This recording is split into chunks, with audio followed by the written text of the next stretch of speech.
Well, hello and welcome to the On It Not In It interview series podcast. Once again, I am your host, Todd Eppert, and today I'm joined by Tanya DiSalvo, who is the CEO and owner of Criterion Tool in Cleveland, Ohio. Tanya, thank you so much for joining us. Would you like to kick us off with a brief background as to who you are and what you do? Absolutely. Thanks for having me, Todd. So my name's Tanya DiSalvo. I'm the CEO and owner of Criterion Tool. And although that's a little bit of a misnomer, we are a machine shop, family owned and operated here in Cleveland, Ohio. And we machine parts for the no failure industries, medical device, aerospace, and weapons firing. And stuff from the size of the screws that hold dry glasses together to about the size of a softball. So very different than the tool and die that the family legacy, I think, would think of. Yeah, so we chatted a minute before we got started, and I loved your quick story. But yeah, third generation you mentioned, right? So tell us, how did you get? I mean, was it just the family genes that said, "Hey, I need to be an entrepreneur"? But I really want to hear more about this grandfather that started the business and why you're still the CEO and what that looks like today. Well, I think that, my grandfather started in a garage. And back in those days, I don't know, you could probably buy a new car for couple $1,000. And so he really had the entrepreneurial spirit and did the tool and die work. And then he graduated into some kind of building that was located in Berea, Ohio. And over time, he had 3 sons and a daughter, and 2 of the sons got involved in the business about the Vietnam era. So they worked in the shop, went to college, and that kept him kind of out of the front lines of that. And my dad and my uncle then took over when my grandpa got sick. And they were great partners when interest rates were 18%, right? So it was crazy in the 80s.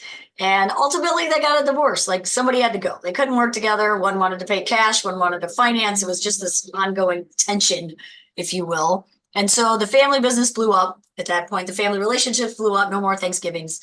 And my mom and dad took over and they ran the business, and I had nothing to do with it. I tried to stick labels on envelopes in high school. I tried to get paid on the ass side with all that.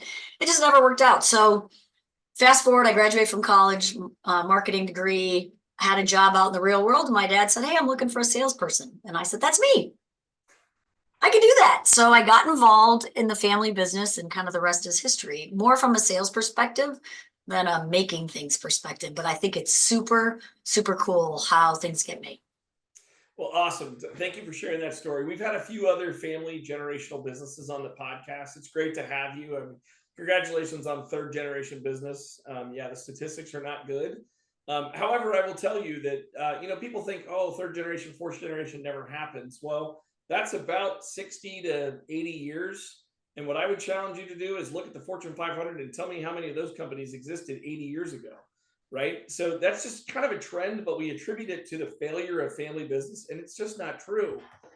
It probably follows the statistics pretty well of most any kind of company, let alone a family-owned business. But it's awesome that you're still in business as a third generation. And thank you for sharing that you guys pivoted away from that traditional model of tool and die to that contract manufacturing business where you're providing value generated products in some really awesome industries, aerospace, medical, really great places. So, and all those were pivot points along the line in 2008 when the world went sideways, to 2010, and then 2020 with COVID. So we've been kind of refining that. And at our size, which is under 50 people, we're able to make those decisions, relatively quickly. Sometimes they're scary.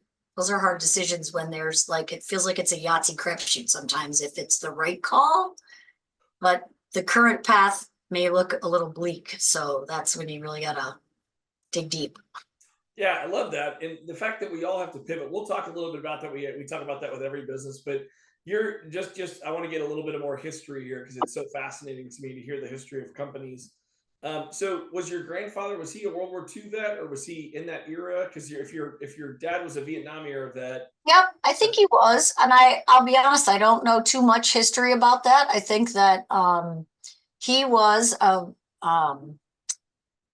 Yugoslavian or that era when he came over. And I know that he employed many people that would come over and help them get a job. So it was kind of the old school. And back in the old country, they're still family. And if I laid a picture of my grandpa out and the folks today, man, they are spitting at each other, and they still own a machine shop over there because I have other family members that travel abroad and they're like, "You're not going to believe this, but they look just like Grandpa Mike." So it's still happening today over there under, obviously not a Criterion name at all, but it's still in the family genes. So it's pretty Yeah. cool.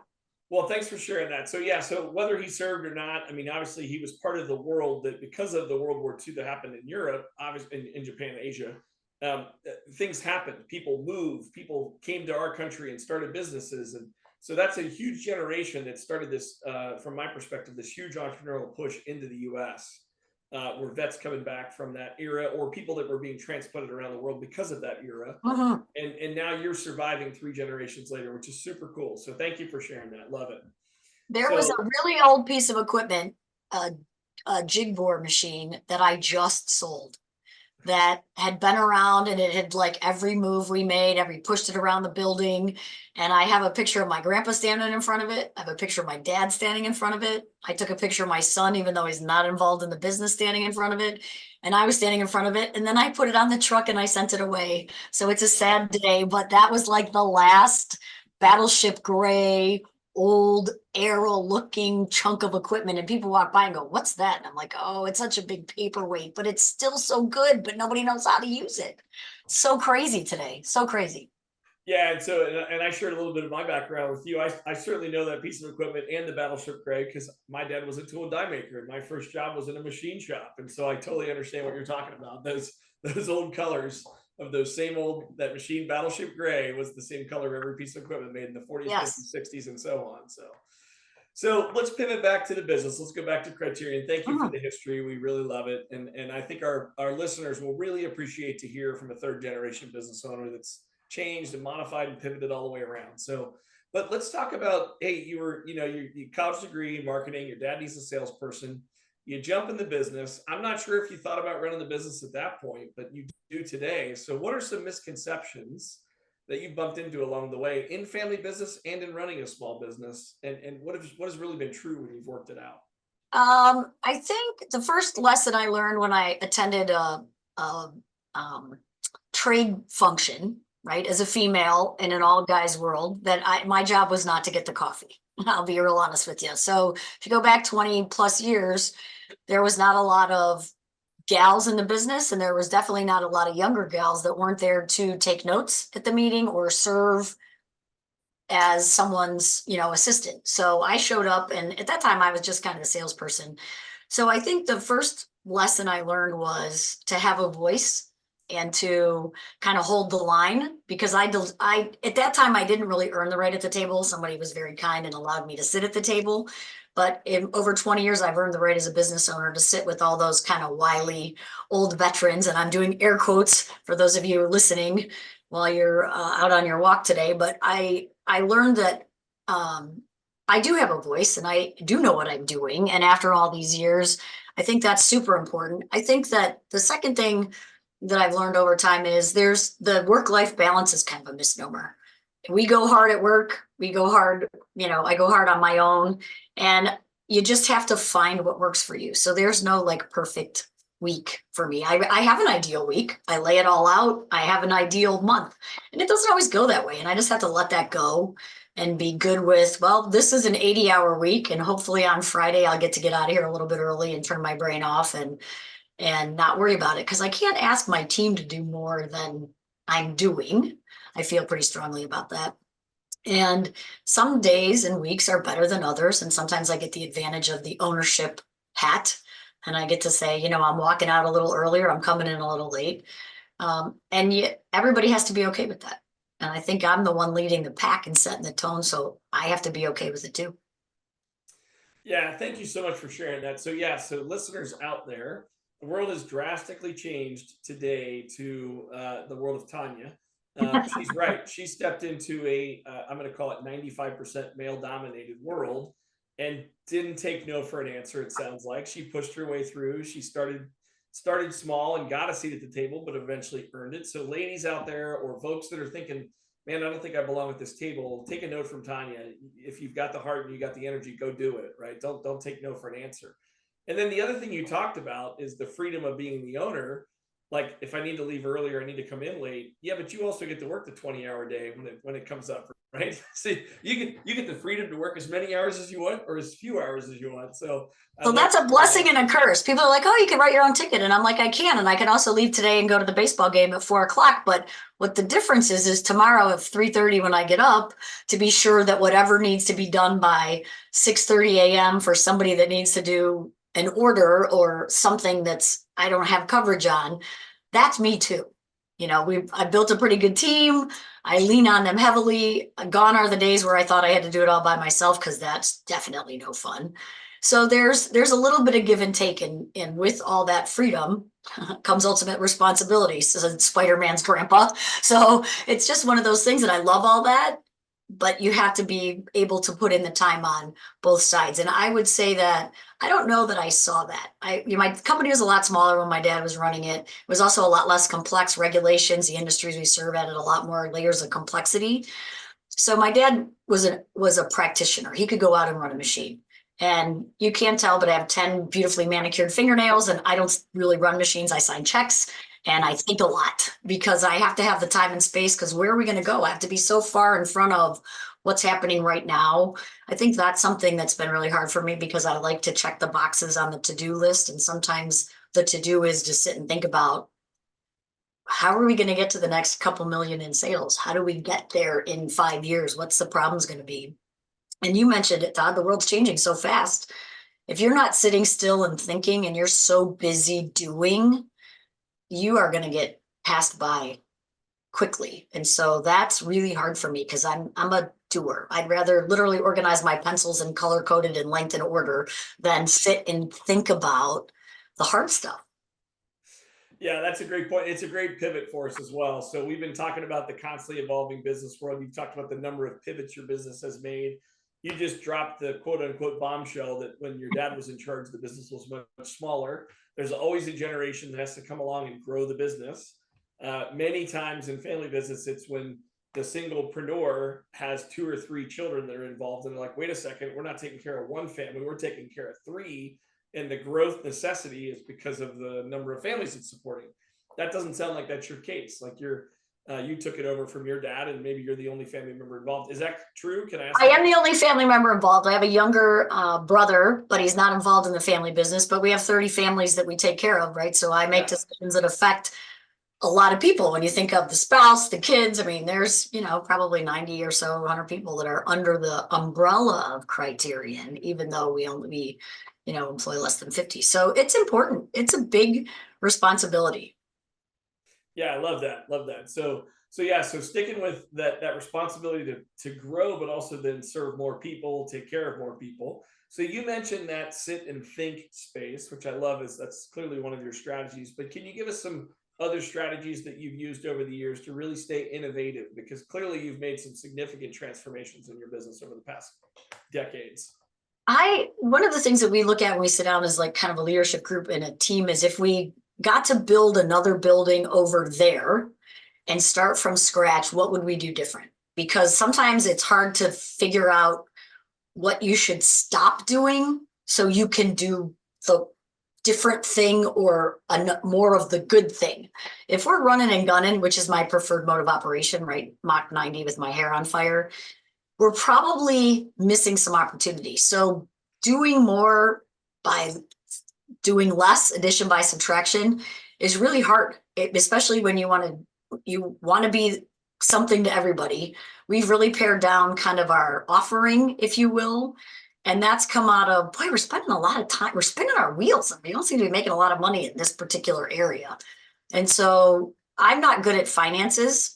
So I hired somebody to help with that, kind of a for-hire CFO kind of guy. So he's not here all the time, but he's here enough of the time, and he keeps me in line. And that fractional leadership has been super good for me because I don't have enough to do for somebody at the level that I'd like to have, because I always want somebody that's done that, been there, done that. So I don't want the guy that I want to grow with in some areas. I want the guy that's already been there that can tell me and advise me versus helping me, just coming along for the ride. So we've gotten better because we've made choices to not do things. And my team, when we first started that, was flipping out. We fired some customers that we loved them, but they were high maintenance. Man, they were took a lot of time and effort, and we weren't making a lot of money. And so those decisions were completely foreign to my dad, who's still around. He's not involved in the business. He just comes in and gets a new cup of coffee when he's got nothing to do, and walks around and sees what's going on. But that was a big deal. Planning my week so I have a plan, and then doing kind of an after action review. What went well? What didn't go well? Did I do the 3 things I thought I was going to do this week? That is ridiculously hard. I don't know why. There are usually 3 pretty big things that have some breakouts every day. So that repetitive habit has helped us progress, because if we can get 1 thing done a week, I mean, 3 doesn't even sound that bad, but it's crazy. It's Wednesday and I haven't even gotten the first one of the week done yet. So I have a lot to do in the next 2 days. So that's a big deal. Those good habits will do you in either way. They will help you excel, or they will bite you in the butt.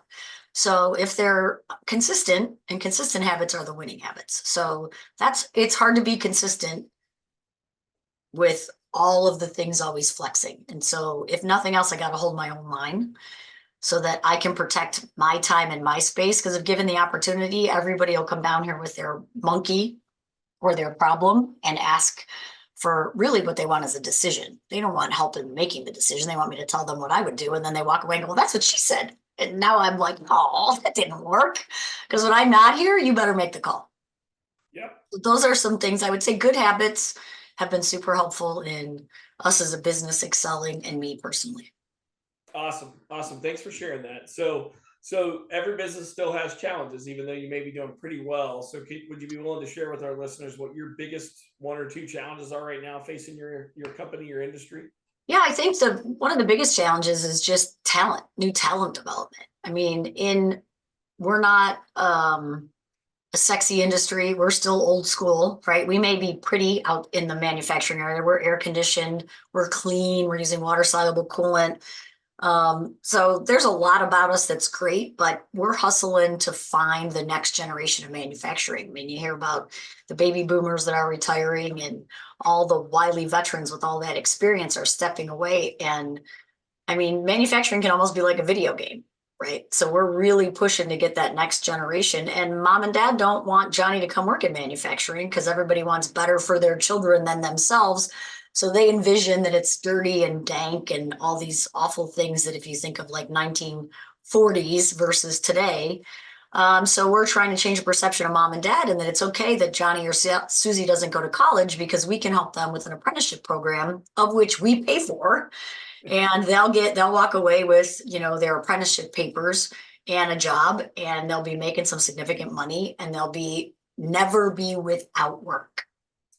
I mean, I cannot guarantee that, but I can almost guarantee that. And they'll be making some pretty good money, because there's going to be big gaps in the spaces of manufacturing, because we can automate, we can add some robots, but at the end of the day, we still need people. We can't automate everybody out of the process. It just isn't going to work that way.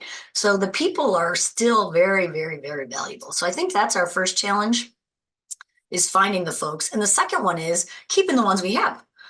Good engagement, good work practices. One of our core values is fun. I think that's super important. Like, we've worked really hard on the fluffy part of the business, as my dad would call it, because he'd be like, those guys show up every day. They know what they're supposed to do. It'll be fine.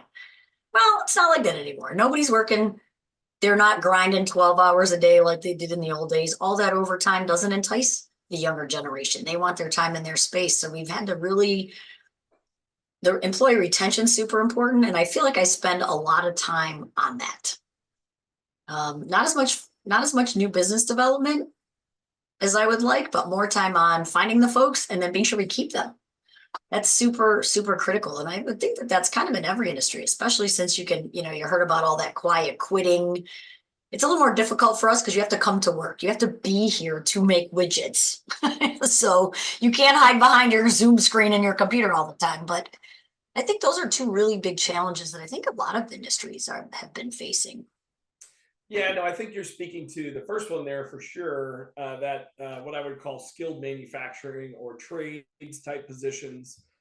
We've lost our way a little bit. It's been decades. It hasn't been like last year we lost our way, but we convinced all our kids they had to go to college to have a better life. And candidly, kids today are spending $200,000 on educations and making $40,000 to $50,000 a year. Well, just go get a manufacturing certificate. You'll be making 60 to 80 probably in your first couple of years, and you won't have $200,000 in debt. Yes. I wish we would think about that as a country at a bigger level at times, of how do we give people good jobs? Well, how about we train them in skilled labor? We're going to have a huge gap. We have a gap now. It's not going away. So I appreciate you sharing that. And then the other one there, that's key, that retaining key employees. You're right. I mean, it costs a whole lot less money to retain your employees than it does to find new ones and train them up. So appreciate that feedback. Sure. Yeah. So, and you mentioned some of the strategies. I mean, it sounds like you're building a culture of fun and interest. You got an air conditioning shop, clean. Those are definitely things that people that come in would be surprised by when they have this perception of the manufacturing world being dirty and dank and hot and cold during the winter and terrible. And it sounds like you got a pretty nice place to work. So. We try hard. I'll be honest with you. We try hard. That's great. That's great. So, all right. So that's where you are today. So talk about, you mentioned this earlier, if you're not taking a minute to think about the 3 to 5 years of what's next, without sharing any secrets or any proprietary information, can you offer us a glimpse into your future plans for the business and for your own entrepreneurial journey? Yeah. I'm super excited to keep growing the business, right? I think that whether it's through those automated, and I mean, if you think about this, I just did a little video of our Roomba vacuum cleaner. We have like automated vacuuming the office. You push the button, the little Roomba guy drives around, eats everything at the end of the day. That's automation. So when I say automation, I'm not talking about replacing people. I'm just thinking like something that makes the world a little bit better place. So going forward, we're working on a 7-year plan, and I'm doing that with my team. I always felt like I had to have that as the owner. That was something that I needed to come down the mountain with, some gigantic plan. And I really don't. Like, we've collectively, with all of us sitting down together, like industries that they think maybe we should be going after, collectively, the brain power of the group is definitely better than me feeling like I have to do it by myself. And I think what's been really interesting is I've been working really hard on that self-awareness. And there's like, some people might say the hardest 3 words to say are "I love you." Man, I love everybody. I can say that. The hardest 3 words for me is "I don't know." I don't like to say that ever. I struggle with that. So if you tell me something, I'm going to Google it. I'm going to get up to speed on it. And I don't need to do that. Like, I've kind of come clean with my team, and like sometimes I just don't have the answer. I might have a whole bunch of crazy ideas, but all of us collaborating has been a game changer. Game changer, because I always felt like I had to know, because they look to the leadership, and what they're really looking for is somebody to maybe make the final call, and because they're not comfortable with that. But a lot of good ideas have come out of that. So I don't know that that's really a secret sauce, but I think it's really difficult sometimes for the leadership to say, geez, I'm not really sure. I'm not going to go tell everybody else. I'm pointing to the other side of the wall, but the shop floor, that I don't know. But, collectively, we're ahead of them, and kind of the leadership group and I are trying to figure out how do we get ahead of what's the business going to look like? What's the economy going to do? There was a whole thing of offshoring. Now it's coming back on. What kind of work do we want to do? We are relatively regulated with the medical device industry, and we work in really highly engineered, tightly tolerance parts. So we're not making like blades for lawnmower decks. Just not my world. So I got to go find the work that fits my facility, because we've already trained everybody up. We have all this. So where's that going to be? Is it going to be in the weapons firing? We found the laser and photonics industries. So all of the satellite stuff, all this SpaceX, all that's kind of a market that we were prepared for. So the secret sauce is that time to think. I mean, that is really been, and saying those 3 little words, I don't know, and trying to figure it out and test driving it. So that's where the resources are different, right? That's not manufacturing people. That's my time. And if I don't have the team in place to handle all the manufacturing issues, then I'm not doing that, which means we're not getting out ahead of what could be coming next. All right. And this may be redundant because what you've been sharing this over and over again, time to think about the future. But my last question for you is, what advice would you offer to an aspiring entrepreneur who maybe is either just getting started or maybe hitting that wall where they need to find a pivot point? They haven't figured it out yet. I found the time to think by not working a to-do list, but working a priority list. So I have lots of lists. I use a software, project management software with work to-dos and personal to-dos.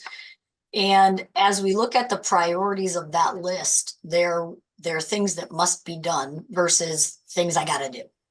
And when you start looking at that priority list and what you have to do versus what I could delegate to the team, and my litmus test is, if you just looked at a job and said, well, there's absolutely no way I would pay somebody like $75 an hour to book my travel, but your time as the CEO or the marketing person or the department head or the aspiring entrepreneur is responsible for the first $1 million in sales. Well, your time's worth a whole lot more per hour than $75 an hour. So if you wouldn't pay someone what your hourly rate is to do your job, then you need to start looking at dishing some of that stuff off. And so the time to think came from my ability to stop the to-do list, just purely listing those things and really prioritizing what only I could do. So my advice would be is to look at all the crap you got going on, because it still happens. I get overwhelmed and I start the list or the whiteboard, filling it out, writing it all down, brain dump, get it out of my head. And then looking at what really needs to get done today. And it might be only one thing. 3 a week seems so minimal. And if you have 27 things on your to-do list today, you're not going to get them done, and you're going to carry them over tomorrow. And by the end of the week, you're going to have 150 things and you just didn't even get the 3. So what are the 3 that only you can do? So those things, along with building the team or outsourcing, like with the CFO for hire, the contract HR, some of the things we're just not good at, those have given me that space. So it's thinking a little differently and hearing fresh ideas. So I think that that's really a big deal, because you never know what chord's going to get struck and you're like, somebody's sitting there right now thinking about their to-do list, and it's not the priority list, it's just a list. So those 2 things gave me the space of where I am today over the course of time, because we were pretty chaotic when we weren't making money in 2016. And I went to my dad and said, we got 90 days, we're gonna be out of cash, we're gonna be out of money. So what do you want to do? How do we handle this? And so you can come back on board as one of the co-signers, or we can start selling stuff, because I don't own the building. I don't know. I just, I'm an asset-based lender. I'm not going to have any assets here shortly. We're in trouble. And so I had to call and collect on those receivables so that we could make payroll. We had to call Peter and say, Peter, you only get half of it this month. Maybe we'll pay you more next month, but better than nothing. And then call the next guy. So I've taken all those calls, and I've been busy doing all of those things and just focusing on what's the next right thing to do. That's it. I don't know that we had a plan through all of it. It's just what made sense. What decision can I make right now that when I go to bed at night, I feel good about because I made the best decision I could? That's the one we went with, because I have to go to bed at night. I might not sleep a lot, but I got to go to bed at night. So those things had got me in the position where I could say, like, I have space to breathe. Awesome. I would call that sage advice. Thank you. Yeah, I mean, you learned it as you went through it, right? But you're right. I mean, I love the analogy of if you wouldn't pay somebody else the money that you want to make to do something, why are you doing it? So, right? Great advice. So I love that. So Tanya, thank you so much for joining us today. We really appreciate learning more about Criterion and your own entrepreneurial journey, your family business. We love hearing that. And so to everyone watching and listening, we look forward to seeing and hearing from you on our next episode. Thanks again, Tanya. Thank you.